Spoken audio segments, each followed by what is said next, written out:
Om Jnanatimirandasya Jnananjana Shalakaya Chakshurunmilitam Mena Tasmai Shri Gurave Namaha Shri Chaitanya Manobishtam Sthapitam Mena Bhutale Swayam Rupa Kadamahyam Dadati Swapadantikam Vandeham Shri Gurun Shri Yuta Padakamalam Shri Gurun Vaishnavamscha Shri Rupam Sagrajatam Sagana Raghunathanvitam Tam Sajivam Sadvaitam Savadutam Parijana Sahitam Krishna Chaitanya Devam Shri Radha Krishna Vadhan Sagana Lalita Shri Vishakhanvitamscha He Krishna Karuna Sindhu Dinabandho Jagatpate Gopesha Gopika Kanta Radha Kanta Namostate Tapta Kanchana Gaurangi Radhe Vrindavaneshwari Vrishabhano Sute Devi Pranamami Hari Priye वाञ्छाकल्पतरुभ्यश्च कृपा सिन्धुभ्य एव च पतितानां पावनेभ्यो वैष्णवेभ्यो नमो नमः जय श्री कृष्ण चैतन्य प्रभु नित्यानंद श्री अद्वैत गदाधर श्रीवासादि गौरभक्तवृंद हरे Krishna Krishna Krishna Hare Hare Hare Ram Ram Ram Hare Hare Hare Krishna. So we'll continue the 12th chapter of Bhagavad Gita, sloka number 8. Mayeva mana adatsva mayi buddhim niveshaya nivasishyasi mayeva ata utvam na samshayah. Just fix your mind upon me, the Supreme Personality of Godhead, and engage all your intelligence in me. Thus you will live in me always without a doubt. Purport: one who is engaged in Lord Krishna's devotional service lives in a direct relationship with the Supreme Lord, so there is no doubt that his position is transcendental from the very beginning. A devotee does not live on the material plane, he lives in Krishna. The holy name of the Lord and the Lord are non different.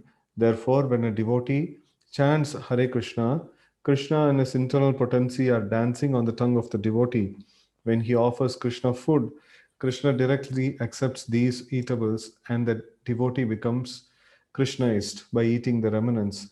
One who does not engage in such service cannot understand how this is so. Although this process recommended in Bhagavad Gita and other Vedic literature, this is a process recommended in Bhagavad Gita and other Vedic literatures. Right? So here we see that Krishna is asking for this is the highest level of this one, and then Krishna will now offer other levels also, like what is the if this is not possible, then the next one. If that is not possible, then the next one, like that. So here he is telling, just fix your mind upon me, on the Supreme Lord, and engage all your intelligence in me. Thus you will live in me. Right. So this is the topmost. So the next thing we see, अथ चित्तं समादातुं न शक्नोषि मयि स्थिरम् अभ्यासयोग योगेन ततो मामिच्छाप्तुं Dhananjay. O my dear, O dear Arjuna, O winner of wealth, if you cannot fix your mind upon me without deviation, then follow the regulative principles of Bhakti Yoga. In this way, develop a desire to attain me. Right. So first is spontaneously, naturally being attracted to the Lord, and if that is not possible, then regulative principles of Bhakti Yoga. So we had discussed regulative principles of Bhakti Yoga means it is Shravanam, Kirtanam, Vishnu Smaranam, like that. So that is no that, that is the regulative principles, and those regulative principles, like in the first step, what was mentioned in the previous sloka, it was spontaneous, and here it is a planned or by rule. No, we follow this. So like that. So if we can spontaneously be attracted to it, it's good. Otherwise, no, the second option that is given is no, do it based on a regulative principle. Purport: in this verse, two different processes of bhakti yoga are indicated. The first applies to one who has actually developed an attachment for Krishna, the Supreme Personality of Godhead, by transcendental love, and other is for one who has not developed attachment for the Supreme Person by transcendental love. For this second class, there are different prescribed rules and regulations one can follow to be ultimately elevated to the stage of attachment to Krishna. Bhakti Yoga is the purification of the senses At the present moment in material existence, the senses are always impure, being engaged in sense gratification. But by the practice of Bhakti Yoga, these senses can become purified. And in the purified state, they come directly in contact with the Supreme Lord. In this material existence, I may be engaged in some service to some master, but I don't really lovingly serve my master. I simply serve to get some money. And the master also is not in love. He takes service from me and pays me. So there is no question of love. But for spiritual life, one must be elevated to the pure stage of love. That stage of love can be achieved by practice of devotional service performed with present senses. Right? So it is mentioned that with the impure senses we cannot render any service to Krishna. No, we have to have purified senses. So then only we will be able to render any devotional service. Right. So here, Prabhupada is nicely giving this example that in this material world there are so many transactions that are happening, but it is not with love and affection. But with Krishna, if you want to do this, any transaction, he doesn't do any transaction for any other sake. No, he only does transaction for love and affection. So pure love of God is required to interact with Krishna.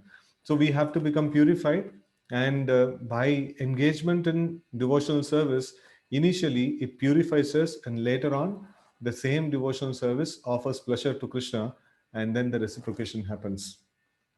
Right? So we have to perform devotional service with the present senses, and then sarva upadhi vinirmuktam tat paratvena nirmalam rishikena rishikesha sevanam bhakti ruchata. So that means when we engage in devotional service, no, we become purified. Sarva upadhi vinirmukta tat paratvena nirmalam. So we become purified, and after we become purified, so with the purified senses, when we engage in service of Lord, that is called bhakti. No, so right now we are practicing bhakti, but real bhakti comes when the senses become completely purified. Okay, so this love of God is now in a dormant state in everyone's heart, and their love of God is manifested in different ways, but it is contaminated by material association. Now the heart has to be purified of the material association, and that dormant natural love for Krishna has to be revived. That is the whole process. To practice the regulative principles of Bhakti Yoga, one should, under the guidance of an expert spiritual master, follow certain principles. One should rise early in the morning, take bath, enter the temple, and offer prayers and chant Hare Krishna, then collect flowers to offer to the deity, cook foodstuffs to offer to the deity, take prasadam, and so on. There are various rules and regulations which one should follow. And one should constantly hear Bhagavad Gita and Srimad Bhagavatam from pure devotees. This practice can help anyone rise to the level of love of God, and then he is sure of his progress into spiritual kingdom of God. This practice of Bhakti Yoga, under the rules and regulations, with the direction of a spiritual master, will surely bring one to the stage of love of God. So Prabhupada is like assuring again and again and again. So it's like so many times he has mentioned, right? So this practice can help anyone rise to the level of love of God. And then he's sure to progress into the spiritual kingdom of God. And then he's again mentioning that, you surely bring one to the stage of love of God. So this is such a simple process, right? So we should practice this bhakti yoga under the guidance of an expert spiritual master. So this is a very important thing. And then, we should follow some of the basic steps Prabhupada is actually putting here, right? So and then he's telling various other rules and regulations are there.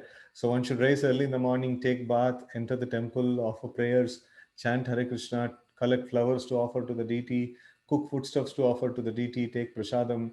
So this such a simple procedure. It's almost no maximum of this. Even a person who's not introduced to ISKCON, no, they also do these things to some extent, right? So we see that it is such a simple thing, but when we do it with love and affection to the Lord, patram pushpam phalam toyam yome bhaktya prayachati, no tadaham bhakti upahrita ashnami prayatatmana. So he says that Krishna says that even a simple offering also, if it is done with love and affection, that has such an amazing potential. And one should constantly hear Bhagavad Gita and Srimad Bhagavatam from pure devotees. So these such simple practice, practical service to the Lord, and then hearing about the glories of the Lord. So these two things, when we do it in a regulated way, systematic way, and do it again and again, till the end of our life, definitely we will go back to Godhead. Right? Okay. Text 10. Abhyasepi asam martosi matkarma paramo bhava madartam api karmani kurvan siddhim avapsyasi. If you cannot practice regulation of bhakti yoga, then just try to work for me, because by working for me you will come to the stage of come to the perfect stage. So there are so many people who are not able to commit to the process of chanting, hearing, and things like that. So then they can work for Krishna. So there is so much of work that needs to be done for propagating Krishna consciousness. So they can assist in some work, that way, like they can progress. So anything in connection with Krishna is purifying. Okay. One who is not able to even practice the regulative principles of bhakti yoga under the guidance of a spiritual master can still be drawn to this perfectional stage by working for Supreme Lord.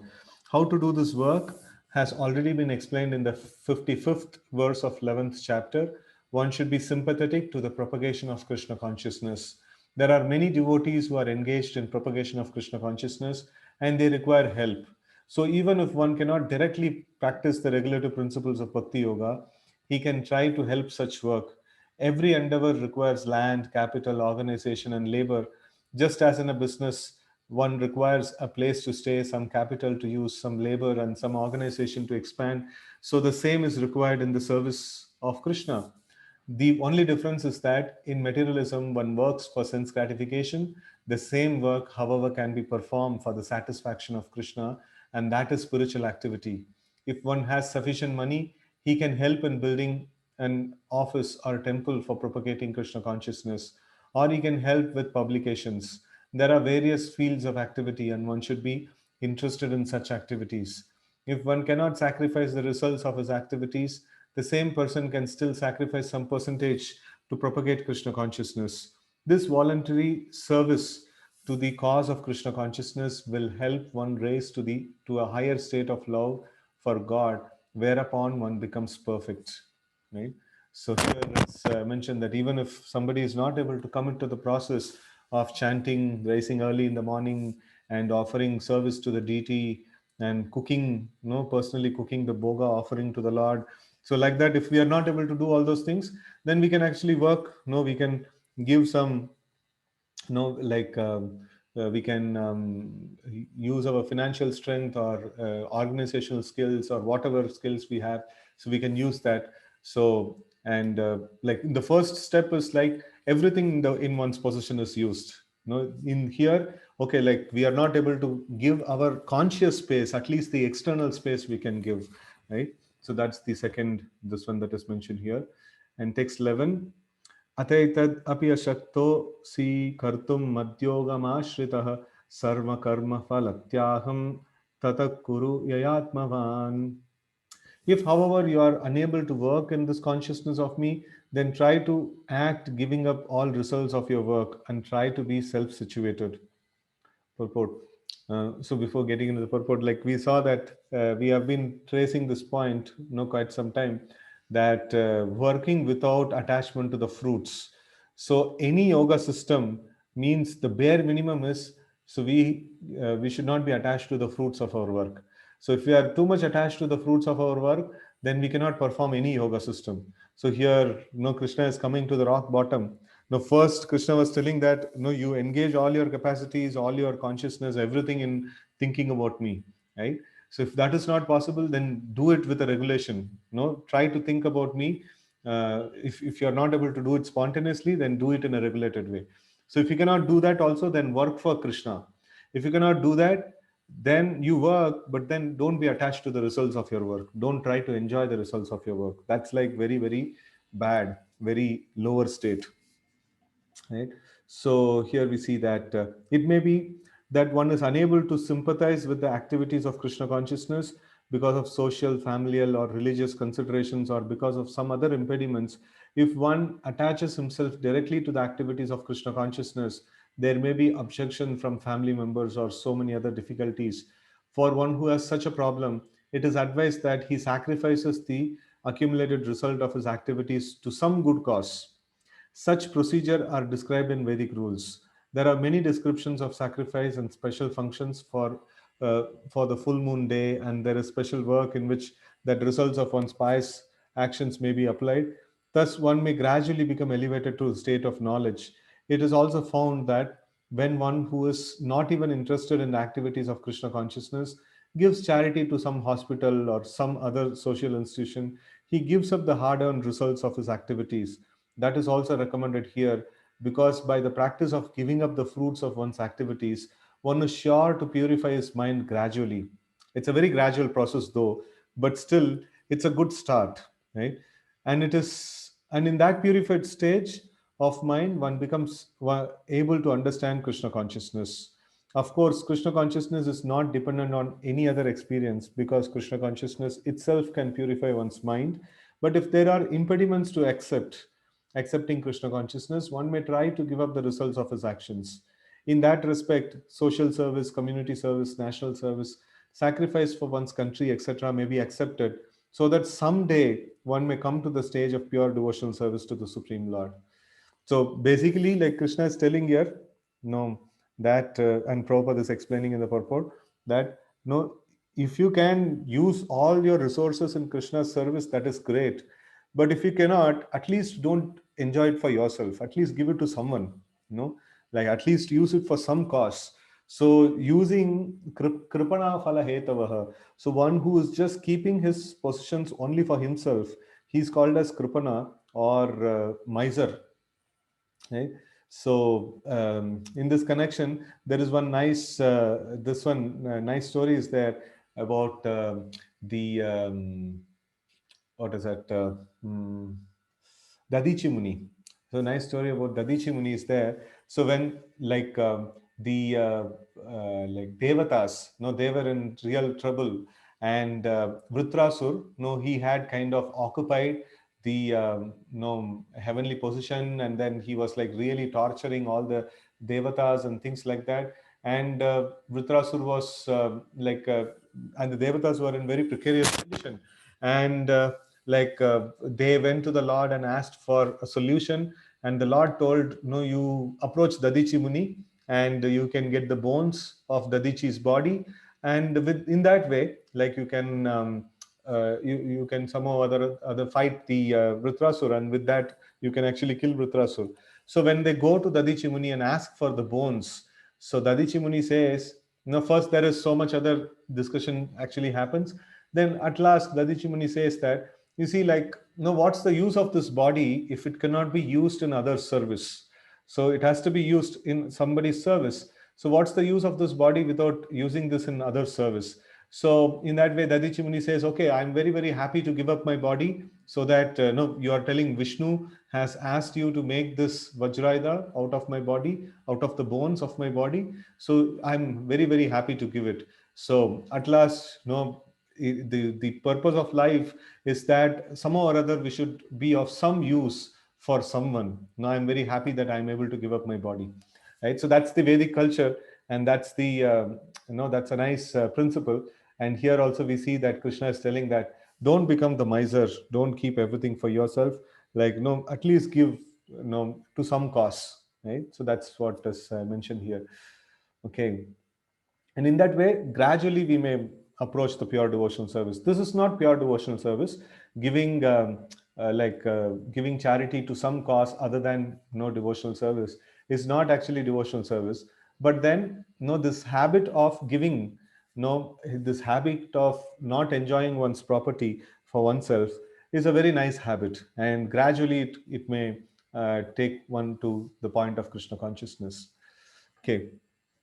In Bhagavad Gita 18:46, we find it is stated, Yataha pravritir bhutanam. If one decides to sacrifice for the supreme cause, even if he does not know that the supreme cause is Krishna, he will come gradually to understand that Krishna is the supreme cause by the sacrificial method. Okay. Text 12. Shreyo hi jnanam abhyasa jnana dhyanam vishishyate dhyanat karma phalatyagas tyagat shantiranantaram. If one cannot take to this practice, then engage yourself in cultivation of knowledge. Better than knowledge, however, is meditation, and better than meditation is renunciation of the fruits of action. For such renunciation, for by such renunciation, one can attain peace of mind. Purport. As mentioned in the previous verses, there are two kinds of devotional service: the way of regulative principles and the way of full attachment in love to the Supreme Personality of Godhead. For those who are actually not able to follow the principles of Krishna consciousness, it is better to cultivate knowledge, because by knowledge one can be able to understand his real position. So, knowledge means, as we had many times discussed, it is to understand that we are part and parcel of Lord, we are spirit soul, or at least the bare minimum is we are spirit soul and not the body, right? So, at least that will help, and gradually a person can progress later on in Krishna consciousness. So at least a clarity that comes in a person's life if he cultivates knowledge. Gradually, knowledge will develop to the point of meditation. So this is like karma yoga. When karma yoga is done, so it is meant for developing a little bit more knowledge, and when the knowledge develops, then a person does jnana yoga. And then no better than jnana yoga is dhyana yoga, wherein the meditation on the form of the Lord is there, right? So it's becoming more clearer and clearer that I am part and parcel of the Lord. And then the meditation increases. So, by meditation, one can be able to understand the Supreme Personality of Godhead by a gradual process. In the cultivation of knowledge, there are processes which make one understand that one himself is supreme, and that sort of meditation is preferred if one is unable to engage in devotional service. So, it's like Mayavad, like where one is thinking that he himself is supreme. And that sort of meditation is advisable for a person who's very, very envious about the Lord. He is not able to stand that Krishna is Supreme Personality of Godhead. Why should Krishna be Supreme Personality of Godhead? If he has such kind of a Dvesha Buddhi, so then he is advised, okay, you meditate, thinking that you are God. So that's like, anyway, we are part and parcel of God. So it's a kind of a partial truth, that we are supreme karke. So we are part of Supreme. So anyway, you meditate in that way. So gradually, like you will come to the point of devotional service sometime. So it's like very kind of last bargain. That's the last bargain that is there. So if one is not able to meditate in such a way, then there are prescribed duties as enjoined in the Vedic literatures for the Brahmanas, Kshatriyas, Vaishyas, and Shudras. So this is the Varnashrama Dharma, wherein it's like they are completely engaged in material activities, but then they're following their particular Varna and rules and regulations mentioned for that Varna. So then also it is kind of acceptable. So which we shall find in the last chapter of Bhagavad Gita. But in all cases, one should give up the results or fruits of labor. This means to employ the results of karma for some good cause. So, in summary, to reach Supreme Personality of Godhead, the highest goal, there are two processes. One process is gradual development, and other process is direct. So this is all gradual development process, following the Varnashrama Vidhi and the following the meditation or following the Jnana Yoga and things like that. So we have seen that in the past, Krishna had mentioned Bahunam Janmanamante Jnanamam Mam Prapadyate. So, but if somebody is not attracted by the direct process of devotional service, at least do something indirect, and in some lifetime you will be able to come to the process, or we will be able to get attracted to Krishna, right? So those who are fortunate enough to get attracted to Krishna immediately, they can take the direct process, they can immediately take to Krishna consciousness, right? So one is by gradual development, and another is direct. Devotional service in Krishna consciousness is the direct method, and the other method involves renouncing the fruits of one's activities. Then one can come to the stage of knowledge, then to the stage of meditation, then to the stage of understanding the super soul, then to the stage of Supreme Personality of Godhead. So this is how the yoga ladder. Actually, what Prabhupada is mentioning here is actually the yoga ladder. So by Sakama Karma Yoga means, no, I'm performing my Karma Yoga based on the Varna and Ashrama, and I am interested in the fruits of my action. And then Nishkama Karma Yoga means I am doing all the rules and I'm following everything based on the Varna and Ashrama, but then I'm trying to detach myself from the fruits of action.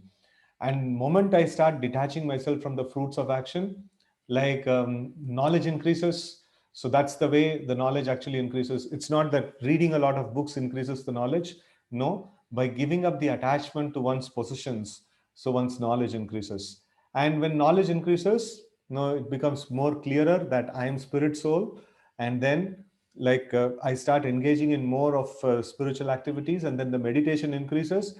And then a person comes to understand the super soul, so how the Lord is controlling and managing this whole material universe. And then by such meditation, gradually the attraction to the Supreme Lord and the devotional service, the attitude to please the Lord, slowly increases. So this is the way of yoga ladder. The whole different yogas, how it is placed. It is mentioned here. So this is one may take either the step-by-step process or the direct path. Direct path is what? Directly accept Krishna as Supreme Personality of Godhead and accept those things, those regulative principles which are meant to please the Lord. That is Shravanam, Kirtanam, Vishnu Smaranam, Padasevanam, Archanam, Vandanam. So these things, directly take it with love and affection towards the Lord, with an intention to please the Lord. Right? So then it becomes direct process. So we may have contamination, so we may go through the step-by-step process or the direct process. Direct process is very, very powerful, right? Okay, so the direct process is not possible for everyone, therefore the indirect process is also good. It is, however, to be understood that the indirect process is not recommended for Arjuna because he is already at the stage of loving devotional service to the Supreme Lord. If it is for others who are not at this stage, for them the gradual process of renunciation, knowledge, meditation, and realization of the super soul and Brahman should be followed. So, uh, who should follow this thing? Who should follow this indirect process? Any opinion? Anyone? Somebody can tell in one sentence who should follow this indirect process.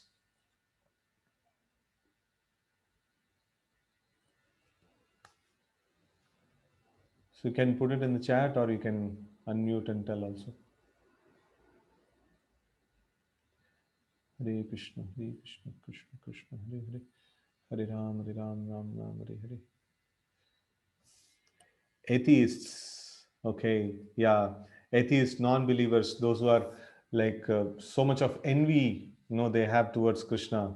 Yes, Mayavadis, they have envy towards Krishna. So they have to take this gradual process, step-by-step process, right? So atheists and all these people. So that means, people who are following Varnashrama, they are all not theists. And people who are following Jnana Yoga, Dhyana Yoga, they are all not theists. No, they are some kind of transcendentalists.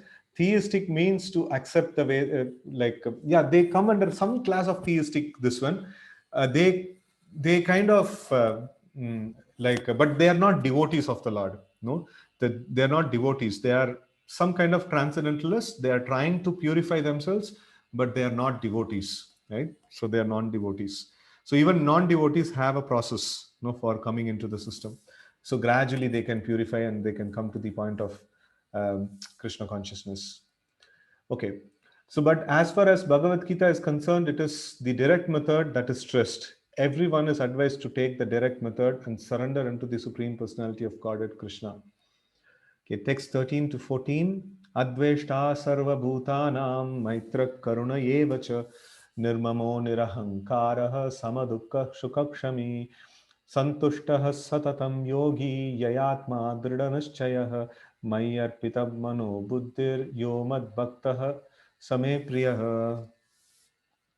One who is not envious but is a kind friend to all living entities, who does not think himself a proprietor and is free from false ego, who is equal in both happiness and distress, who is tolerant, always satisfied, self-controlled, and engaged in devotional service with determination, his mind and intelligence fixed on me. Such a devotee of mine is very dear to me. Right. So here we see that all the qualities of an amazing, of a devotee is mentioned. So, coming again to the point of pure devotional service, the Lord is describing the transcendental qualifications of a pure devotee in these two verses. A pure devotee is never disturbed in any circumstances, nor is he envious of anyone, nor does a devotee become his enemy's enemy. No, I mean, it's like somebody can think us as an enemy, but a devotee will never think anybody as enemy, right? So this person here, Prabhupada is telling the mind frame of a devotee. This person is acting as an enemy, as my enemy, due to his own past misdeeds. So it is better to suffer than to protest. No, so that's how a devotee says, okay, fine, like I'm not going to protest. No, let me just take it, because I cannot get anything beyond what my karma holds for me. So if I'm like getting some kind of misdeeds that is done to me, because like somebody is considering me as an enemy, okay, let it be. No, let it come. So that's the attitude of a devotee. So in the Srimad Bhagavatam 10:14-8, it is stated, Tattenu kampam susumikshamanam susumikshamano bhunjana evatma kritam vipakam. So this is a very, very powerful sloka. So Tatte anukampa su samikshamano. So like the summer or tolerance, that is, it's mentioned that if any kind of suffering that has been put for a devotee, and if the devotee is ready to suffer that, thinking that it is because of my past karma, and then he is having full what is that bunjana evatma kritam vipakam, like then after that, it is mentioned that if he is just willing to tolerate and then continue his devotional service, then it is mentioned that no, the going back to the spiritual world or the Vaikuntha Dhamma becomes Dayabak. Dayabak means it is a kind of a like these, after the father passes away, the surviving son gets the property. No, that's called Dayabak. So that's the natural proprietorship. No, like that. So when a person is suffering in this life due to so much of miseries, so much of difficulties that is coming in, but then without any complaint, he is keep on doing devotional service with lot of focus and lot of determination, then going back to the spiritual world becomes an inheritance to him. he it becomes a natural inheritance, for him. So that's what this sloka in the 10th canto of Bhagavatam says. So it becomes, that's the powerful process. So here it's mentioned, Prabhupada is mentioning that if even if anybody is creating some uncomfortable situation for a devotee, the devotee thinks that okay, it's better to suffer all these things and then continue in devotional service. Just he's not wasting time to settle things up, in his life. So that's an amazing thing, that's mentioned here. Okay, whenever a devotee is in distress or has fallen into difficulty, he thinks that it is the Lord's mercy upon him. He thinks, thanks to my past misdeeds, I should suffer far, far greater than I am suffering now. So it is by the mercy of the Supreme Lord that I am not getting all the punishment I am due. I am just getting a little bit. I'm just getting a little by the mercy of the Supreme Personality of Godhead. So this is an amazing, this one. So we can have, this is the best attitude that a person can have. So then the next we see that people think that no, I am supposed to get so much, no. So that's like when people are thinking that I deserve so much, I supposed to get so much and things like that. So then it becomes very, very difficult. No, they have to face the what is that rejections, and they have to face the disappointment, and the whole life is like so much of disappointment. But here what Krishna is saying, oh, I'm getting some suffering. No, I expected even worse than this. So no, I got something better. So it's like, this is like positivity, the heights of positivity. And a positive person is always very happy. Like more expectations, more suffering. Less expectations or no expectation, or expecting the worst, that's the happiest kind of a situation, right? So here, that's why a devotee is always happy, because he expects the worst at every time, right? And even if the worst of the things comes, he knows that still Lord is there, to protect me. And this material world, anything can happen, and still the Lord is there to protect me. So these two simultaneous thought process of expecting the worst and no expecting the worst, and also the what is that dependence on the Lord. So these two are very, very powerful limbs, powerful weapons of a devotee, or powerful security of a devotee, which makes him very, very happy. no Okay. Therefore, he is always calm, quiet, and patient despite many distressful conditions. A devotee is also always kind to everyone, even to his enemy. Nirmama means that a devotee does not attach much importance to the pains and troubles pertaining to the body, because he knows perfectly well that he is not the material body. No nirmama. And then he does not identify with the body, nirahankara. So therefore, he is freed from the false conception of false ego, nirahankara, right? And is equipoised in happiness and distress. Sama dukkha shuka kshami. No, sama dukkha sukha. And then kshami means like tolerant. He is tolerant and he is satisfied, santushta, no, with whatever comes by the grace of the Lord. Santushta satatam, no, right?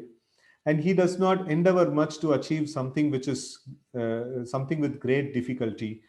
So this is something that we always no, at least sometimes we had discussed about this. A devotee tries to achieve things, which comes with little bit of endeavor and little bit of this one. So he doesn't do over endeavor.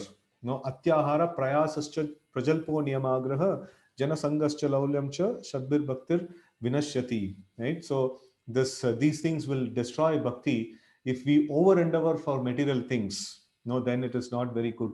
So a devotee does not do much endeavor to achieve something with great difficulty, because that's not helpful for his devotional practice. So, and then therefore he is always joyful. He is a completely perfect mystic because he is fixed in the instructions received from the spiritual master. And because his senses are controlled, he is determined. He is not swayed by the false arguments because no one can lead him from the fixed determination of devotional service. He is fully conscious that Krishna is the eternal Lord, so on, uh, eternal Lord, so on. So no one can disturb him.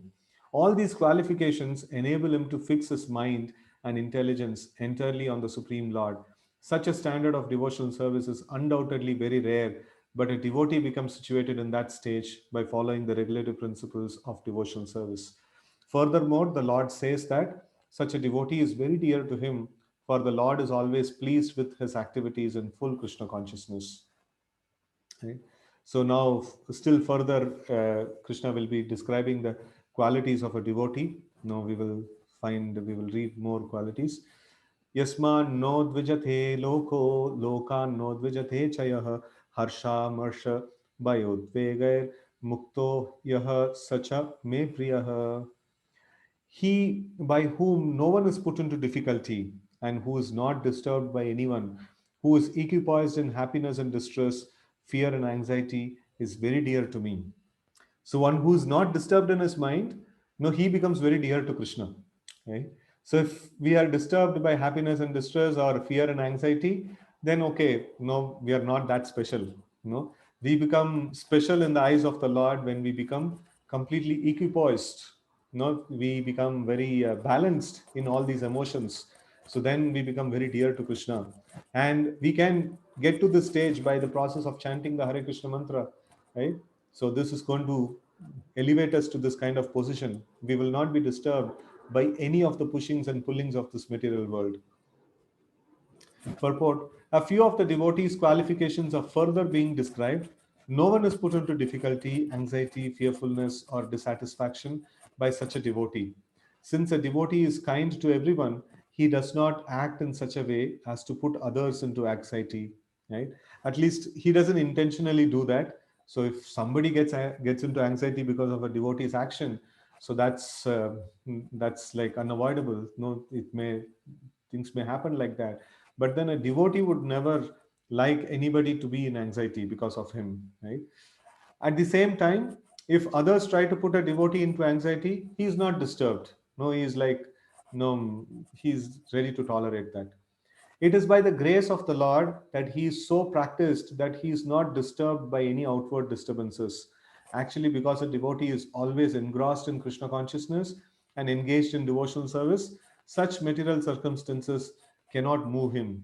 Generally, a materialistic person becomes very happy when there is something for his sense gratification and for his sense gratification and his body.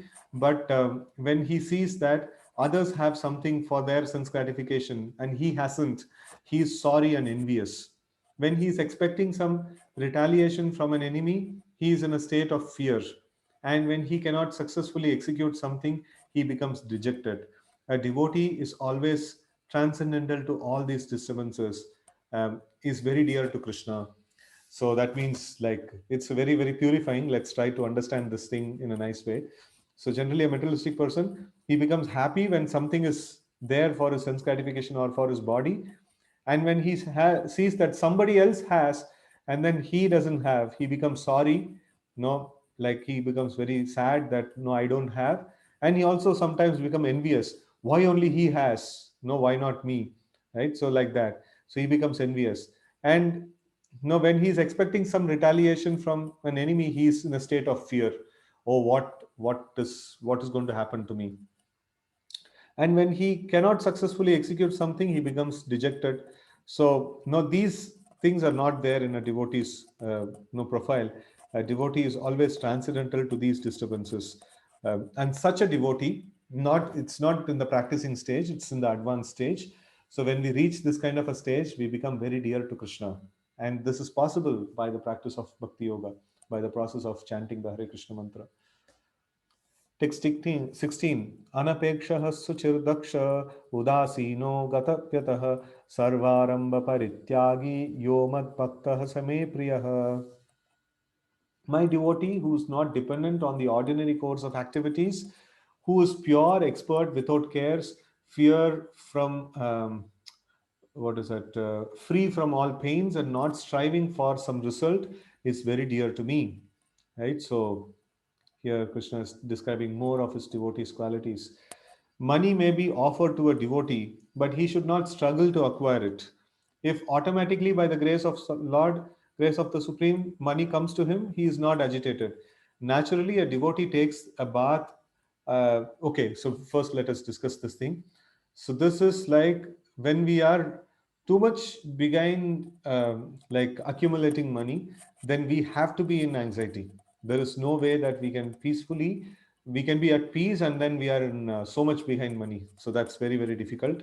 So, and naturally, like whatever comes, oh, sorry, naturally by the grace of the Lord, whatever comes to us, that becomes a source of peace in our life. And if we do an extraneous endeavor to get something, so it's, I always generally say this, whatever is there in our karma will come naturally. With little bit of endeavor definitely should be there.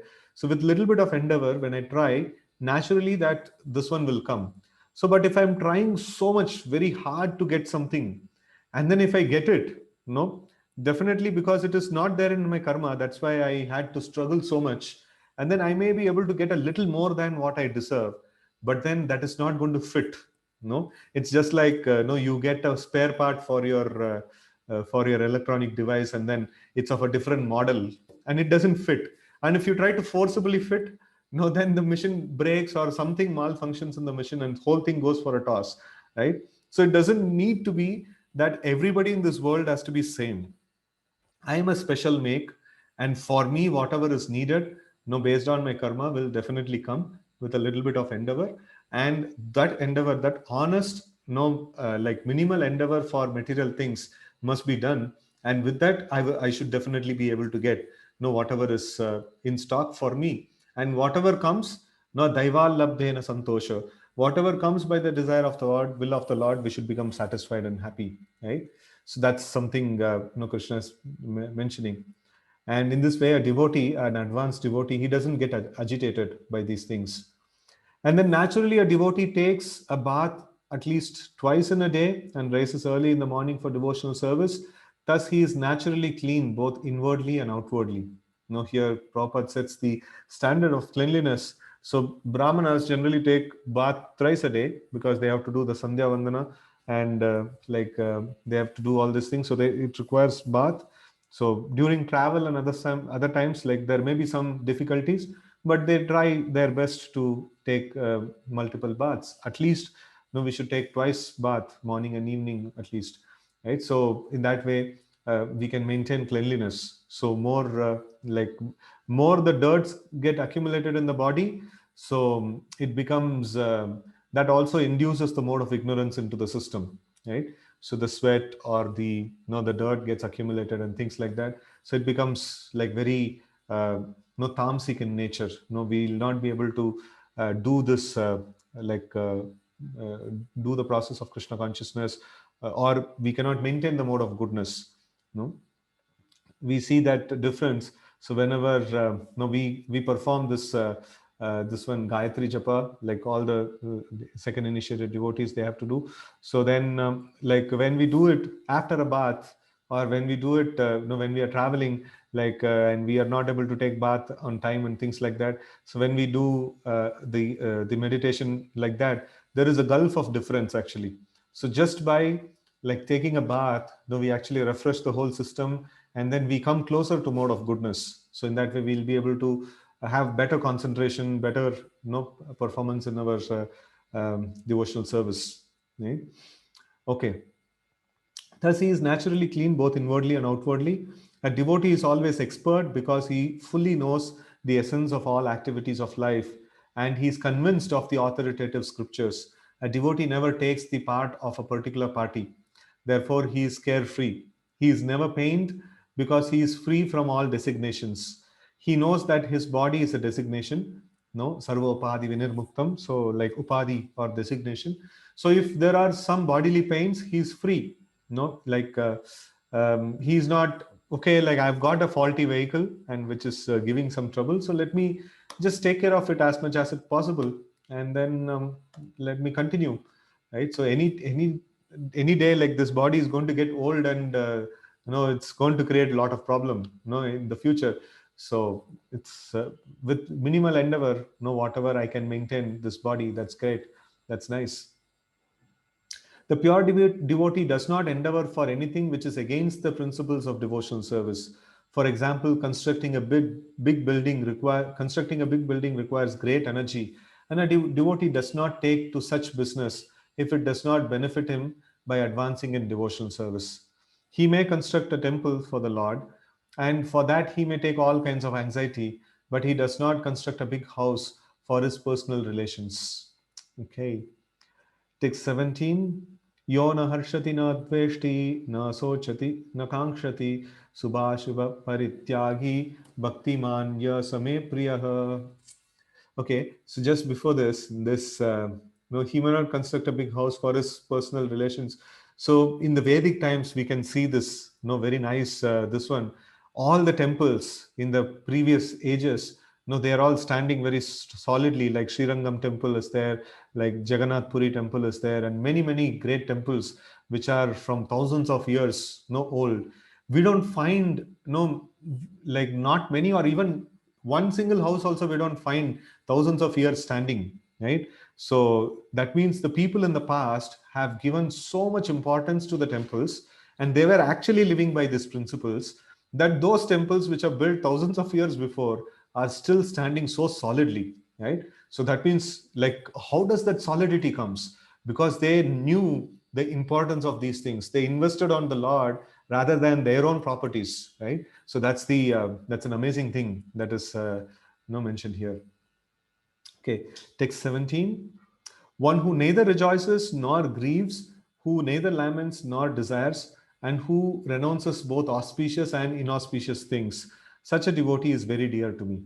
So here, auspicious and inauspicious in the material sense, right? Spiritually auspicious is the Shravanam, Kirtanam, and things like that. So that should not be given up. But the material auspiciousness, material auspicious and inauspicious, those things should be given up. So, okay. Purport: a pure devotee is neither happy nor distressed over material gain and loss, nor is he very much anxious to get a son or disciple, nor is he distressed by not getting them.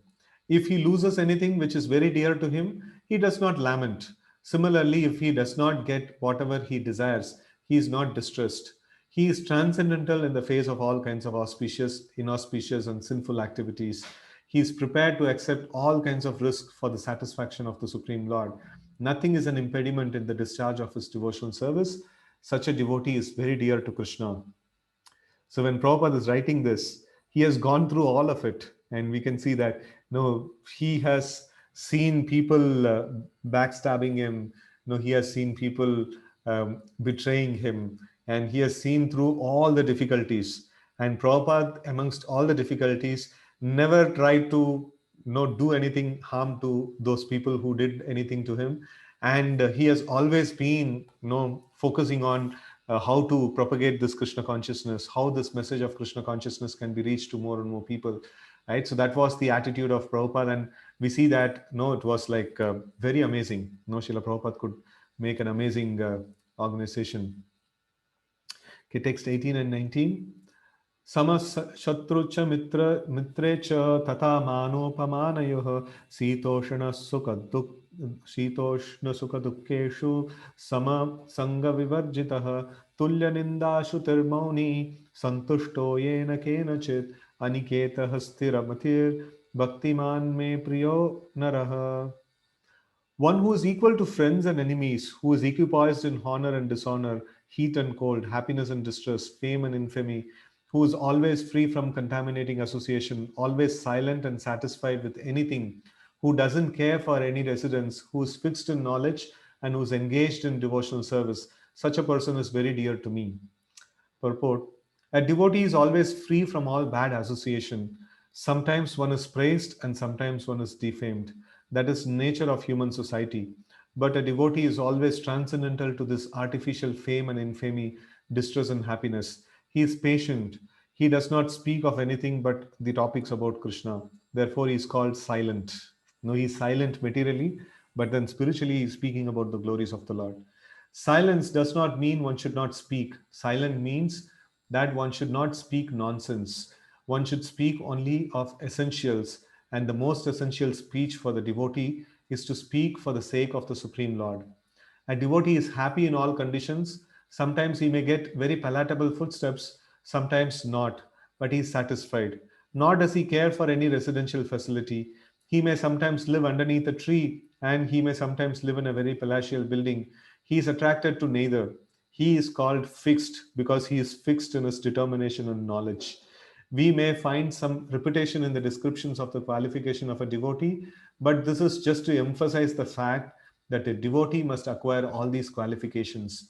Without good qualifications, one cannot be a pure devotee. Harava bhaktasya kuto mahat gunah.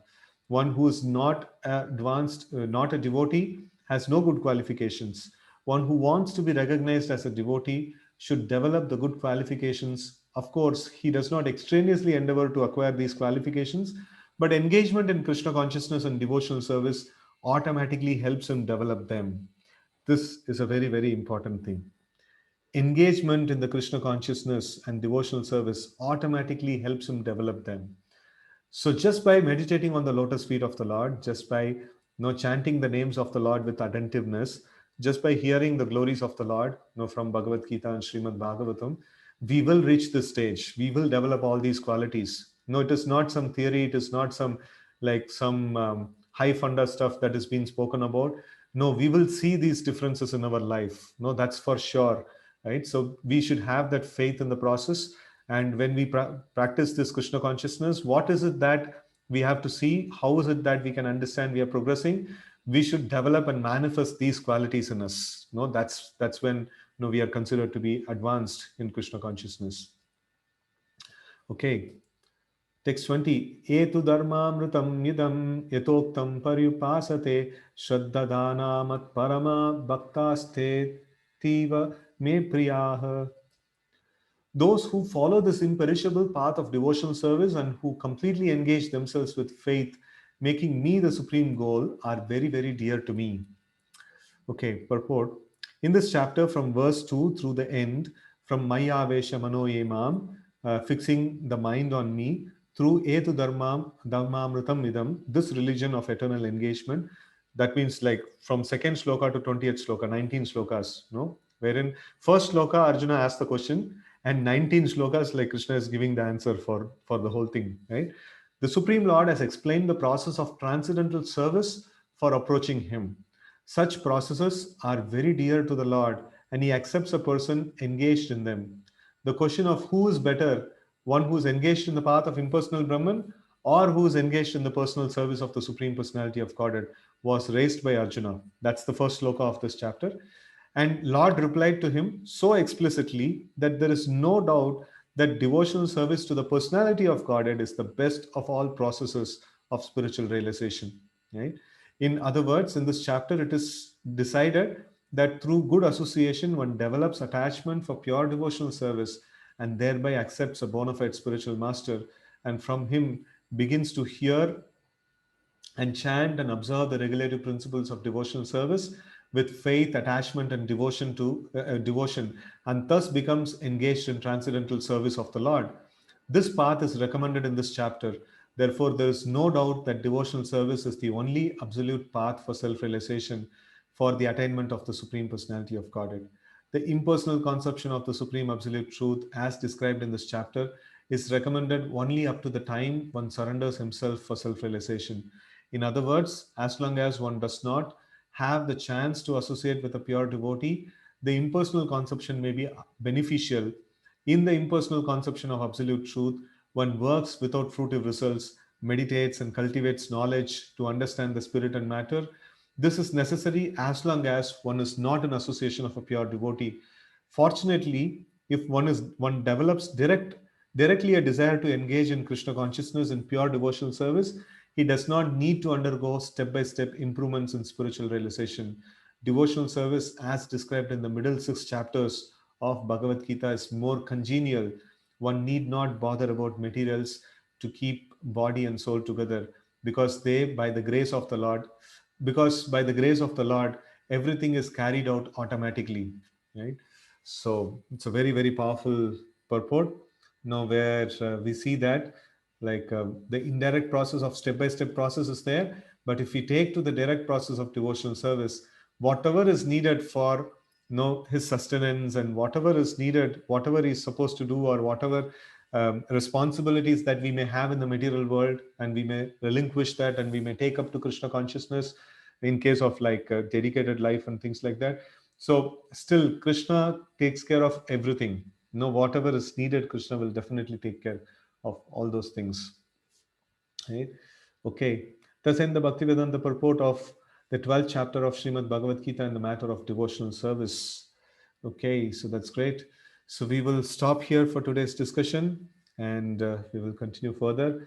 So now we have finished two-thirds of the Bhagavad Gita. So 12 chapters are done. So now another six more chapters are there. So then we will finish Bhagavad Gita, and we will get back to Srimad Bhagavatam.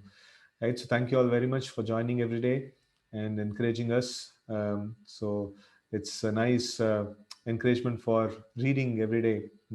So, and we'll also develop taste by coming together and reading. So when I'm reading separately, I may not have such taste, but I know that some devotees are there, and then when I'm trying to read and explain, so it brings in a lot more taste actually. So thank you all very much. Hare Krishna. Srila Prabhupada ki jai, Srimad Bhagavad Gita ki jai, Gaur Bhakta Vrinda ki jai. Hare Krishna.